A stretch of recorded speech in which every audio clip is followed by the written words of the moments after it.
Picture this, you're sitting at your desk on a Tuesday afternoon, staring at your computer screen, and your boss sends you another email with urgent in the subject line. Your stomach drops. It's the third emergency this week, and it's only Wednesday. You glance at your phone, you've got $47,000 saved up. You did the math last month. At your current savings rate, you'll hit financial independence in 17 years. 17 years. And suddenly that number feels impossible. You start thinking, maybe I should just accept this as my life. Maybe financial independence is just for tech bros and people who inherited money. Maybe I'm fooling myself. If you've ever had that exact thought, this video is for you. My name is Elon Musk, and I spend way too much time thinking about why smart people make terrible financial decisions. If you're someone who understands the math of financial independence but can't seem to stick with it, or if you keep sabotaging your own progress for reasons you don't fully understand, make sure to hit that subscribe button and give this video a thumbs up if this helps you out. Here's the thing, and I need you to really hear this: financial independence is not complicated from a mathematical standpoint. It's literally subtraction and multiplication. Spend less than you earn, invest the difference. Wait, that's it? A fifth grader could understand the formula. So why do only 3% of Americans actually achieve financial independence before traditional retirement age? According to the Federal Reserve's 2022 survey of consumer finances, 97% of working-age Americans are still dependent on a paycheck or Social Security to survive. The math isn't the problem, your mind is. Look, I'm going to say something that might make you uncomfortable. The biggest obstacle between you and financial independence isn't your salary. It's not the economy. It's not inflation or taxes or your student loans. It's the fact that financial independence requires you to act like a completely different person than the one society has trained you to be for your entire life. And nobody talks about how psychologically brutal that transformation actually is. Let me explain what I mean. From the time you're old enough to understand money, you're taught a very specific script about how life works. Go to school, get a job, buy things, get promoted, buy more things, retire at 65, die. That's the script, and every single person in your life, your parents, your friends, your colleagues, the entire advertising industry, is reinforcing that script every single day. When you decide to pursue financial independence, you're not just changing your budget. You're rejecting the entire narrative you've been sold about what a successful life looks like. Here's what most people don't realize. When you start pursuing FI, you're essentially telling everyone around you that they're doing it wrong. You're not saying it explicitly, but that's what they hear. Your shows up with a new BMW. You're driving a paid-off 2012 Civic. They feel judged. Your sister buys a $600,000 house. You're renting a modest apartment and investing the difference. She feels defensive. Your college friends go to for spring break. You're house-sitting someone's cat for the weekend and putting the money you saved into your index funds. They feel confused, maybe a little concerned about you. And here's where it gets really interesting. Their discomfort becomes your problem. According to a 2019 study published in the Journal of Consumer Research, people experience measurable stress when their financial behaviors deviate significantly from their peer group. We're talking increased cortisol levels, disrupted sleep patterns, and reported feelings of social anxiety. Your brain is literally punishing you for being financially responsible. Now you might be thinking, okay, but I don't care what other people think. I'm strong-willed. No, you're not. None of us are, and I say that with love. Here's the reality: humans are tribal creatures. We survived as a species because we stayed with the group. The people who wandered off alone got eaten by saber-toothed tigers. Your brain still operates on that ancient wiring. When you deviate from the group financially, your amygdala, the fear center of your brain, starts sending out alarm signals. You're being rejected. You're being left behind. This is dangerous. It doesn't matter that you rationally know you're making the right decision. The emotional part of your brain is screaming at you that social isolation equals death. Let me give you a concrete example. Let's say you make $75,000 a year. Your peer group, people with similar education and career trajectories, spends an average of $68,000 per year. They finance cars, they have mortgages on houses they can barely afford, they take vacations, they put on credit cards. You decide you're going to save 50% of your income. That means you're living on $37,500. Do the math, you're living on about 55% of what your peers spend. That's not just a different budget, that's a different lifestyle, different restaurants, different vacations, different cars, different clothes, different everything. And every single day, in 1,000 tiny ways, you're reminded that you're the weird one. But here's where it gets even more psychologically complex. Financial independence is entirely based on delayed gratification. You're sacrificing today for a better tomorrow. That's the whole game. The problem, your brain is terrible at delayed gratification. There's a concept in behavioral economics called hyperbolic discounting. Basically, your brain values immediate rewards far more than future rewards, even when the future rewards are objectively much larger. When researchers at Princeton studied this in 2016, they found that people would rather have $50 today than $100 in a year. Think about that. They're literally saying, I'd rather have half as much money right now than wait 12 months for double. That's not rational, but it's human. So when you're pursuing financial independence, you're fighting against millions of years of evolutionary programming that's screaming, eat the marshmallow now.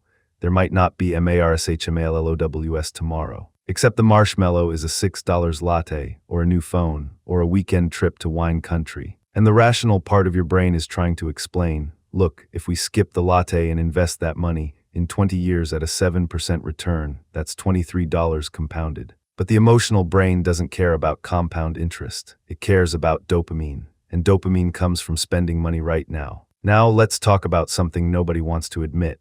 Even when you're making progress toward financial independence, it doesn't feel good. You know why? Because the goalpost keeps moving. Let me paint you a picture. When you started, you thought, if I can just save $100,000, I'll feel secure. That's my goal. You hit $100,000, and for about 3 days, you feel amazing. You did it. You're a six-figure investor. Then reality sets in. $100,000 at a 4% withdrawal rate generates $4,000 per year. That's $333 a month. You can't live on that. So now you need $250,000, or actually $500,000. Wait, to really be comfortable, probably $1.5 million. The number keeps growing, and every time you hit a milestone, instead of celebrating, you immediately start stressing about the next one. According to research by Dr. Thomas at university, humans are remarkably bad at predicting what will make them happy. We think achieving the goal will feel amazing, but the actual achievement delivers only a brief spike of satisfaction before our happiness baseline returns to normal. This is called the hedonic treadmill, and it's absolutely brutal when applied to financial independence. You're sacrificing constantly, delaying gratification constantly, fighting social pressure constantly, and your brain isn't even giving you the reward hits you expected when you hit your milestones. It's like running a marathon where every mile marker moves further away as you approach it. Here's something that really messes with people, and almost nobody talks about it. When you're pursuing financial independence, you're essentially building your entire identity around not doing something. You're not spending money, you're not upgrading your car, you're not going on expensive vacations, you're not keeping up with the Joneses. But what are you? This is the identity vacuum, and it's dangerous because humans need identity. We need to know who we are and what we stand for. When your entire identity becomes the person who doesn't spend money, you become kind of boring, at least in the eyes of consumer culture. You're at a party, someone asks what you did last weekend. Your friends went to a concert, a new restaurant, a sporting event. You reorganized your investment portfolio and meal prepped for the week. You can feel the energy leave the conversation. And over time, this creates a secondary problem. You start to wonder if you're becoming boring, if you're missing out on life, if financial independence is just another way of saying, I'm too afraid to actually live. Now you might be thinking, okay, but what about when I actually achieve financial independence? Won't all this psychological struggle be worth it? Maybe, but here's something most people don't realize. The fear of actually reaching financial independence can be just as paralyzing as the struggle to get there. Let me explain. Right now, your job gives you structure, it gives you identity, it gives you social connection, it gives you a reason to get up in the morning. Even if you hate it, it's something. What happens when that's gone? According to research published in the American Journal of Epidemiology, people who retire early have a 40% increased risk of depression in the first 2 years post-retirement. 40%, that's massive. Why? Because they've spent their entire adult lives building an identity around their career, and suddenly that identity is gone.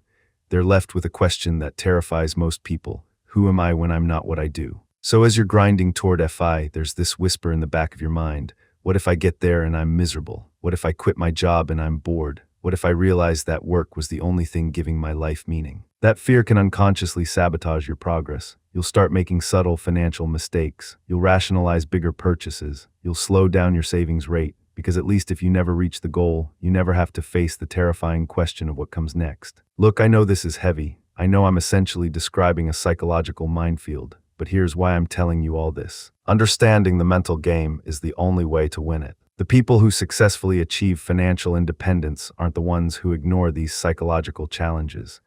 They're the ones who acknowledge them and develop strategies to deal with them. So let's talk about those strategies. First, you need to completely reframe what financial independence means to you. Stop thinking about it as I'm sacrificing now to not work later.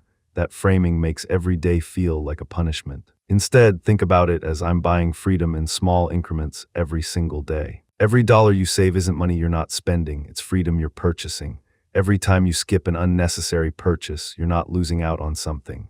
You're buying another day, another week, another month where you won't have to trade your time for money. Here's a specific example. Let's say your FI number is $1 million and you plan to use the 4% rule.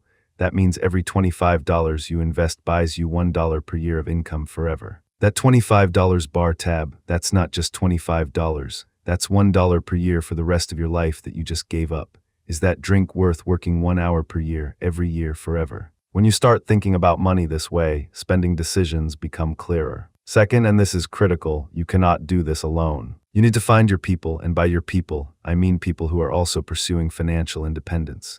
People who think you're normal, not crazy. People who celebrate when you max out your IRA instead of wondering why you're not buying a jet ski. This is where online communities become invaluable. The FIRE subreddit, personal finance blogs, local meetup groups. You need regular exposure to people who are playing the same game you're playing. Because here's the thing, you're not going to change your existing friend group. Your college buddies are still going to buy expensive cars and take expensive vacations. And that's okay. You can still love them. But you need a separate group of people who reinforce your financial values instead of challenging them. Third, you need to build a positive identity that's not just about restriction. Remember that identity vacuum we talked about? Fill it. Figure out who you're becoming, not just what you're avoiding. Maybe you're becoming someone who values time over possessions. Maybe you're becoming someone who's building generational wealth.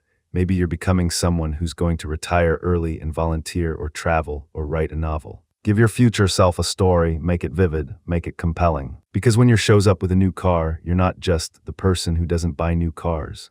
You're the person who's going to retire at 45 and spend 6 months hiking the Appalachian Trail. That's an identity. That's something people can understand and respect, even if they don't want it for themselves. Fourth, and this might surprise you, spend money strategically on things that actually matter to you. Financial independence doesn't mean deprivation. It means intentionality. If you love live music, budget for concerts. If you value time with friends, budget for social experiences.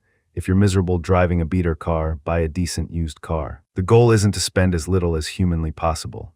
The goal is to eliminate all the spending that doesn't align with your values so you can spend guilt-free on the things that do. This makes the journey sustainable. You're not white-knuckling it for 15 years. You're living a life that's aligned with your actual priorities while simultaneously building wealth. Finally, change what you measure. Most people track their net worth, that's fine, but also track your freedom number. Here's what I mean, calculate how many months of living expenses you could cover with your investments right now.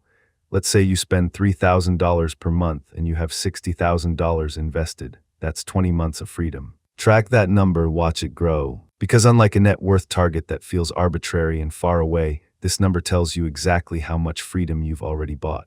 And every month, that number goes up. You're literally measuring your independence in real time. Here's what I want you to understand. Financial independence is mentally hard because it requires you to fundamentally change who you are and how you interact with the world. It requires you to delay gratification in a culture built on instant satisfaction. It requires you to be different in a species that evolved to conform. It requires you to maintain motivation for years or decades when your brain is designed for immediate feedback loops. But here's the other side of that coin. The psychological difficulty is exactly why it's so valuable. If it was easy, everyone would do it.